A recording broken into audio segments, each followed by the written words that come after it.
Hi everyone, welcome back to the Atlantic Council on the sidelines of the IMF World Bank annual meetings. I'm here with Clete Willems, a partner at Akin Gump and former Deputy Director of the National Economic Council. And we're going to talk about U.S. trade policy and tariffs after the election. So Clete, welcome. Thank you. It's great to be here. Yes, this is, I've heard, one of the most anticipated events of IMF Week. It's a hot topic. So I thought we'd just start out with what most of the people that are listening are probably wanting to hear about, tariffs.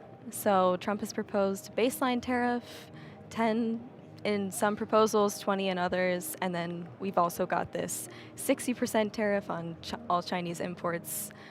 What do you think about this? Do you think this is likely?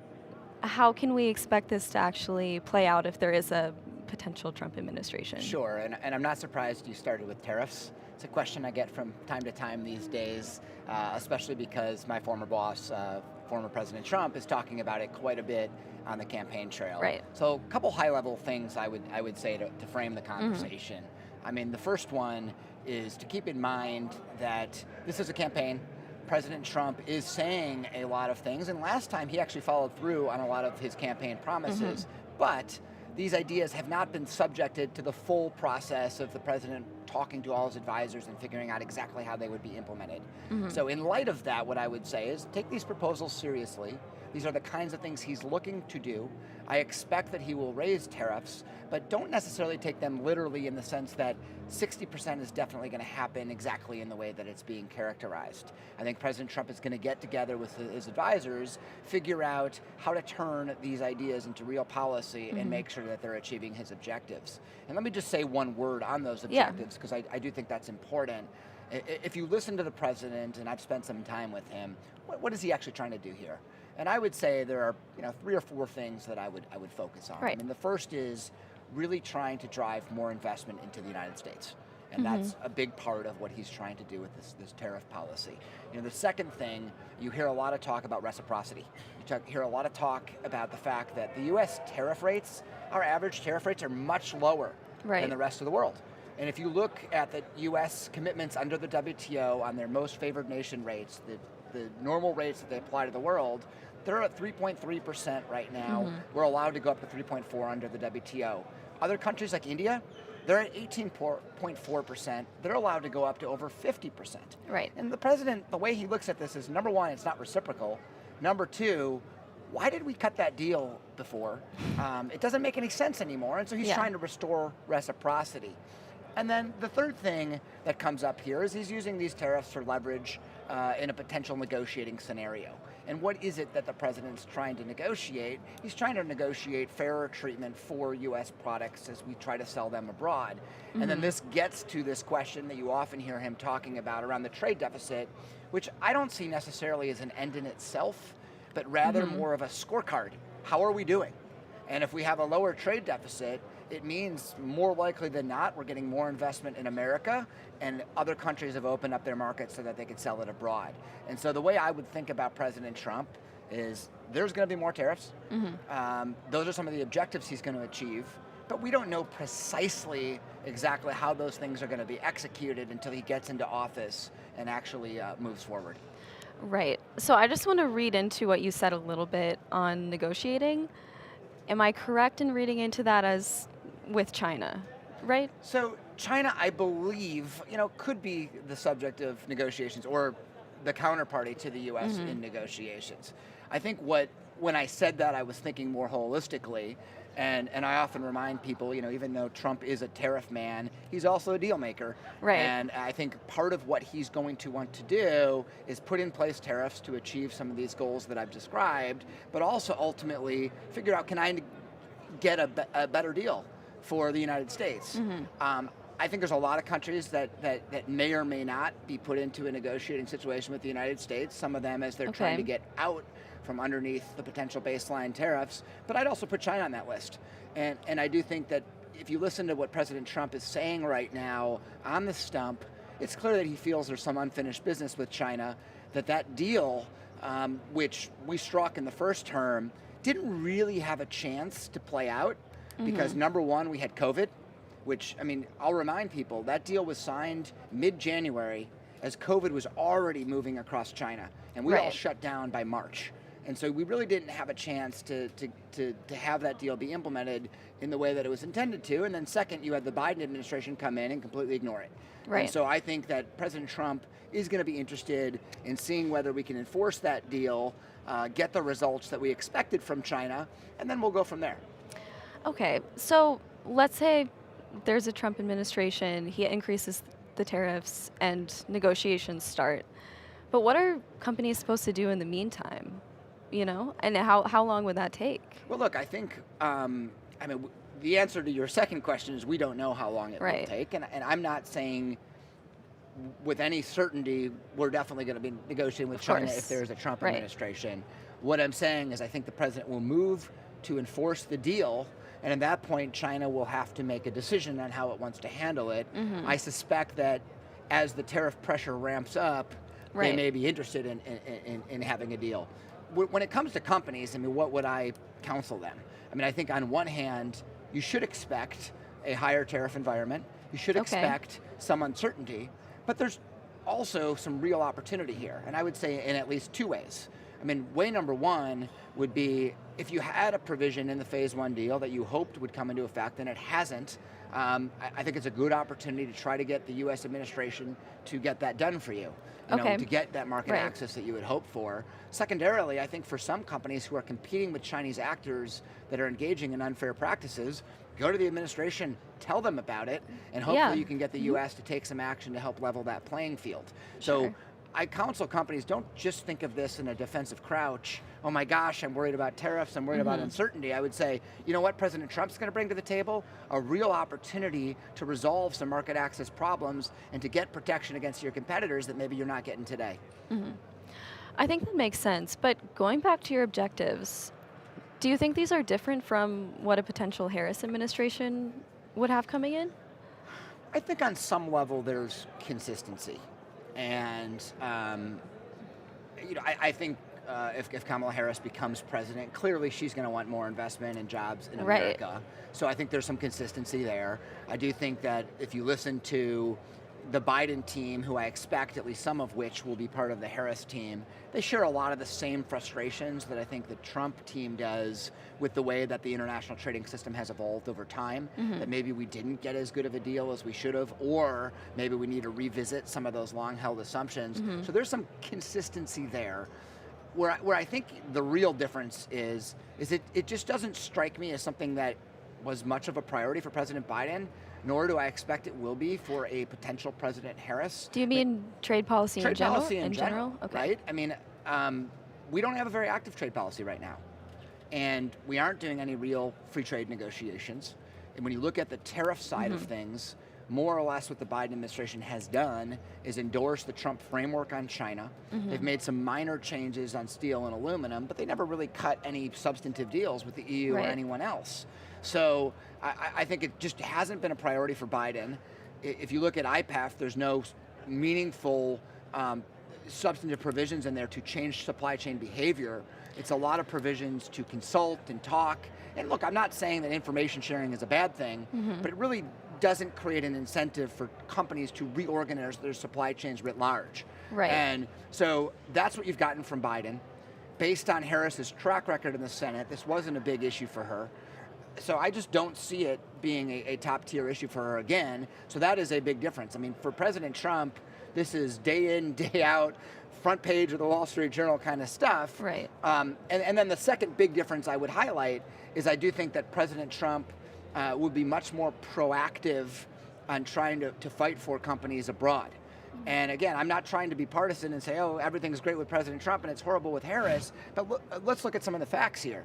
And the Atlantic Council, we love the transatlantic relationship with the EU, but sometimes we need to call our friends out when they're doing something unfair, right? And if you look over at Europe right now, you can start with digital services taxes, you can move on to the Digital Marketing Act or the Digital Services Act, and the reality is they're doing a bunch of regulation that targets and discriminates against U.S. companies, and the Biden administration hasn't done anything about it.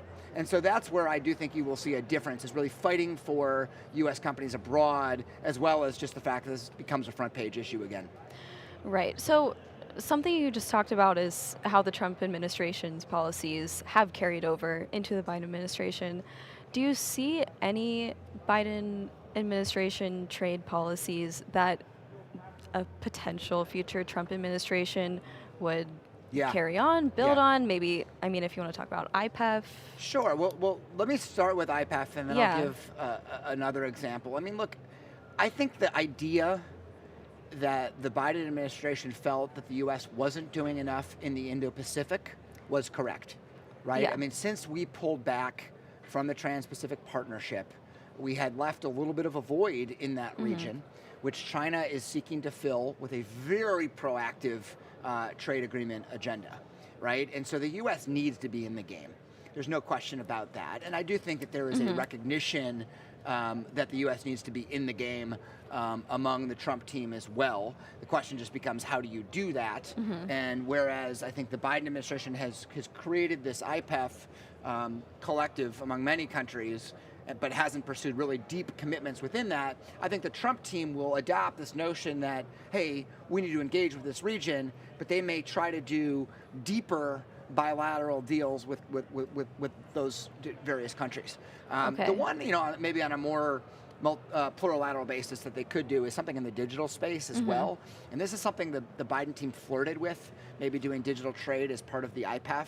I wouldn't totally discount that as part of a Trump administration. And then the other one I wanted to get at, and I'll confess, I don't know exactly what President Trump will feel about it, but I do think he will have some folks in his ear saying, hey, what they were doing with the GASA, the Global Arrangement on Sustainable Steel and Aluminum, that's an interesting idea that we may want to look at. Okay. And maybe President Trump doesn't lead and say this is all about climate and protecting the environment, but this concept of working together with a core ally who's being equally harmed by Chinese excess capacity, trying to put in place an architecture where there is more liberalized trade between those who want to fight together against excess capacity, and there's a common external tariff structure against China and others engaging in bad behavior.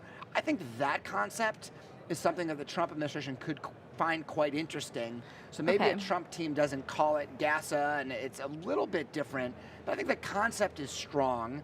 And quite frankly, I think it's also a concept that you could see deployed in other sectors beyond steel and aluminum. This concept of liberalizing with friends and then common external measures against the bad actor. So, who would those friends be? Sorry, I was just taking a sip You're of good. coffee.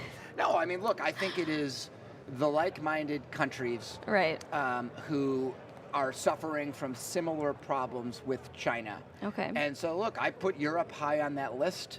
I think Japan, I think Australia, I think Korea, really the G7 in large measure. I mean, a lot of these countries, Canada, see the problem much in the same way as the United States. And look, I want to credit Canada. I mean, just recently, they took action similar to the U.S.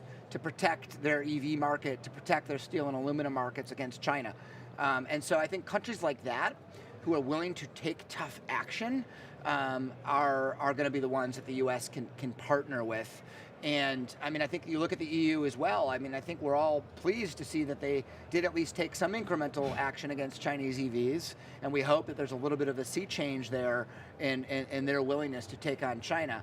And I will say, because I think you're wanting to ask this question, if Trump is going to be tariffing the Europeans, how can he possibly be working with them? And look, I would say if you look throughout history, the U.S. and EU have had plenty of trade disputes over time, whether it's on Airbus and Boeing, on bananas, on hormones. I mean, the list is long, and we've still found a way to say, you know what?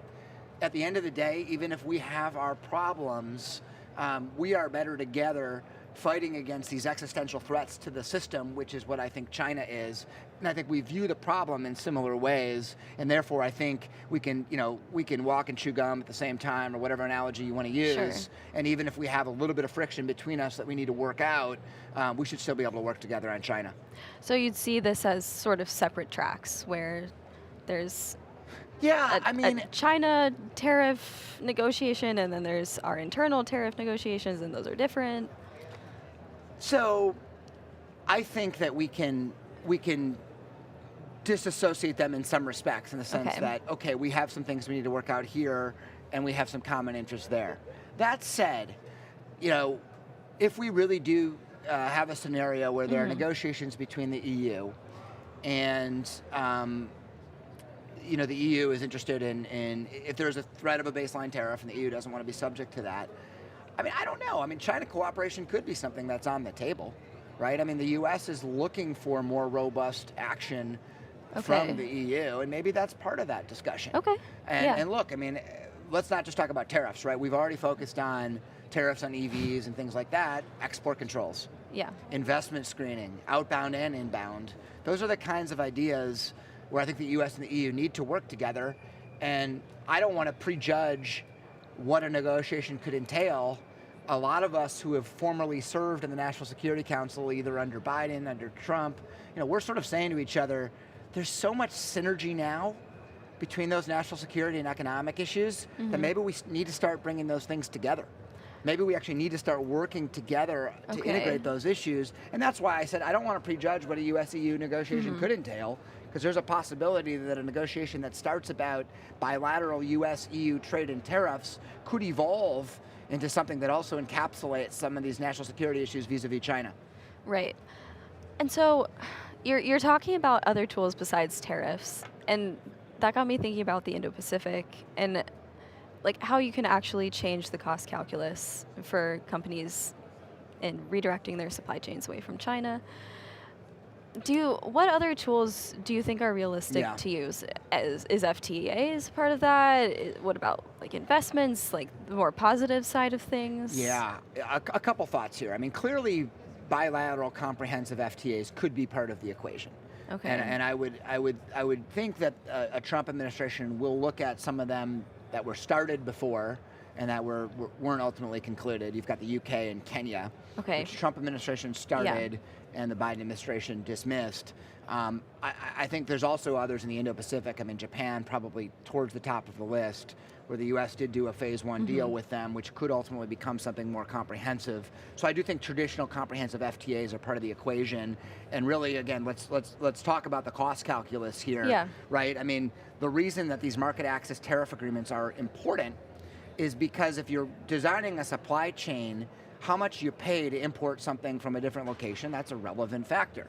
And a lot of times when we think about FTAs, we think about, and let me take Vietnam for an example. We think about, okay, if I do an FTA with Vietnam, that means they're going to get duty-free access to the United States. But the reality is right now, Vietnam has a trade agreement with China. So if you're a company looking to set up shop in Vietnam and you're trying to decide, do I want to buy an ICTS product from China or the US? If you buy it from China, it's a 0% tariff. If you buy it from the United States, 35%. So you are never going to buy that ICTS product from the United States. So the whole point of these FTAs is you actually allow U.S. innovative technologies to be sold into Vietnam, into their supply chains, so that you can reconfigure this thing completely. So think about tariffs both inbound and outbound as you're constructing supply chains. And right now we're at a significant disadvantage to China throughout much of the region. I sort of was digressing here, but I wanted to circle back to your question though. So number one, there is these comprehensive FTAs where you're lowering tariffs. But there are other things that we should be looking at, and maybe if we look at either a comprehensive FTA or we look at some sort of quasi-national security, economic security agreement within a particular sector, we can look at other things beyond tariffs that bend the cost calculus. And I would look at the non-tariff barriers. That clearly matters. I would look at sort of standardization, making sure we have the same regulatory regimes, because that's a big cost to industry to get your product approved in different locations. I would look at access to each other's procurement markets. I would look at access to each other's subsidy programs. That gets to your question on investment. I think if partners and allies decide, you know what, we want a semiconductor supply chain free from Chinese intervention, we should be able to get Korean subsidies, they should be able to get ours. We should be able to get Korean procurement access, they should be able to get ours. And you could say the same for Japan and others across that ecosystem. And so those are the kinds of things I think we need to be thinking about as well. Okay. So I think a lot of these things will take a long time to have happen. But something that I think about a lot is that when a supply chain shock happens, and this is different from like just shifting supply chains away from China. When a shock happens, the response has to be immediate.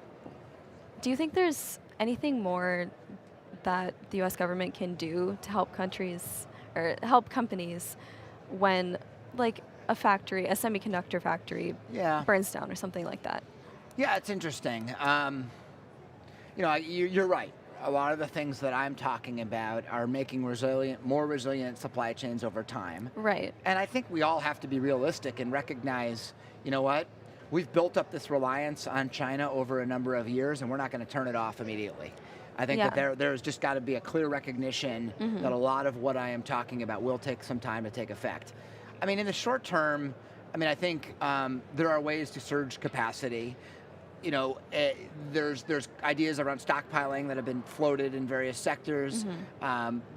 There are those communication mechanisms. Again, I didn't want to be wholly critical of IPEF, even though I don't think it's enough. There are some of these communication mechanisms that they're trying to build in there so you can know before the supply chain shock happens that it's coming and you can surge. And then I do think, if you do create these relationships, these friend-shoring relationships with allies, you can figure out ways to have allies sort of surge in capacity in short order where one country, is at a deficit of it. Right. And it reminds me, this is a totally different issue, but I think there's some overlap here, sort of this concept of economic coercion.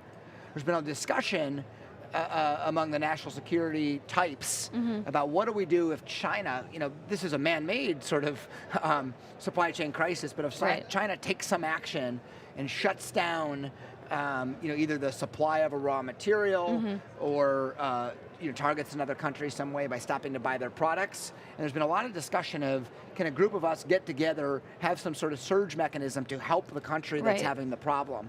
And I actually think you could employ something similar to that to deal with supply chain problems on a short-term basis more broadly. So do you think that's maybe an objective that either administration would Absolutely. be good to take on? Supply chain resilience, I think we all see the problem somewhat similarly. We're heavily concentrated on China. We also saw during COVID we couldn't get some critical things. Some of that was because of China. Some of that was for other reasons. Various countries were putting export restraints in place. And we need to guarantee that among friends, we're going to be there for each other when we need it. Yeah, definitely. So we've gone through this whole conversation without talking about the WTO. So I guess along with that, objectives that both administrations would do well to have, what do you think about the U.S.'s approach to the WTO? Do you think there's progress to be made? I hope so. Although I confess that it's hard to be super optimistic on this front. I mean, just to take a step back, right? I mean, I think both administrations diagnosed the problem somewhat similarly, right? I think that, and this goes back to when I was working at USTR under the Obama administration in a non-political role. I was stationed at the WTO mission, or U.S. mission to the WTO, and we were talking about the same problems that we talked about during Trump that we're talking about today, which is that as the system has evolved, it just failed to account for the rise of a major non-market economy. This is a system created by market economies for market economies, and it didn't deal with that. The consensus policy of decision-making has inhibited us from modernizing and dealing with new technologies. And then there's also this question that I alluded to earlier about reciprocity, where others came into the system like India, like China, and they were allowed to have much higher tariffs than the United States. I'll also add on that one, Europe. Right? And remember, when we initially created these institutions, during the Bretton Woods era, it was before it was the WTO, it was the GATT. Basically Europe was coming out of World War II. And the U.S. could afford to be a little bit generous and say to Europe, you know what, you're not going to have to make all the same level of tariff commitments that we are, because we need to help you out. And we need to help you rebuild. And that made sense at that time, but the world has changed, right? And so what I'm saying is there is this tariff inequity, both with the U.S. and Europe, as well as the U.S. and India and China and everyone else. There is this question of just not dealing with modern problems, whether it's digital, whether it's the environment, whether it's something else.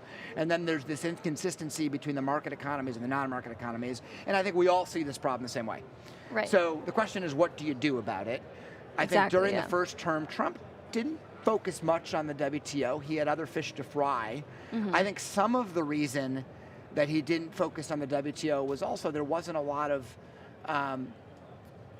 optimism that we could actually do anything about it, right? So why spend all the energy here when it's not going to make a difference? I think it could be different this time around. Why do you think so? Because of the baseline tariff.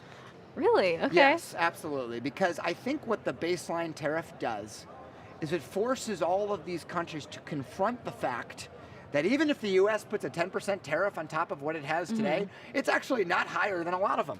We're still going to be a full 5 percentage points lower than India, even if we add 10% on the top of our entire tariff architecture. Right. And so I think what Trump could do is say, you know what? I'm doing this because these tariffs are non-reciprocal. Therefore, let's go to the WTO and let's take a look. How are we treating each other? Is this fair? And really force countries to confront the fact that the system as it is designed today is not always equitable to the United States. And I'm not saying throw the baby out with the bathwater, but what I am saying is we need to have a real conversation in Geneva about the fact that there's an inequitable system that has evolved over time. And is it the interest of a lot of these countries to go to the WTO and actually liberalize their trade, or is it merely their interest to go to the WTO and complain about the United States? And I think that Trump, by proposing something so out there for a lot of people, can actually force the conversation in a way that we haven't had before. Now, does that actually get us to where I hope, which is a revamped and revitalized WTO? I don't know, but we haven't tried yet.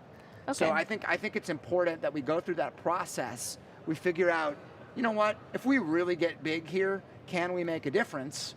And then option A, yes, we do, and the WTO gets fixed. Or option B, we get to the point where we realize, you know what, maybe we need to be thinking about a more ambitious organization, a WTO 2.0, that we start to develop with a core group of allies and partners who are ready for more ambition. And who are ready to treat each other fairly on tariffs, who are ready to disavow the kinds of market distorting policies that China engages in, and that gives me some hope. So you think it would be blowing up the system in a positive way that could look, I mean, encourage change? I'm not saying we want to eliminate the WTO as a baseline institution to give us some sort of semblance of fair treatment, but I think we need to be realistic and recognize that the system as it works today is not working for the United States of America, and therefore we need to have a real conversation about what's next and how do we get to the next stage where we actually have an international rules system that makes sense for all of us. Okay, well, I think that's a great point to end on. So thank you, Clete. My pleasure. And thank you to everyone that's tuning in. Please continue following our events alongside the IMF World Bank annual meetings.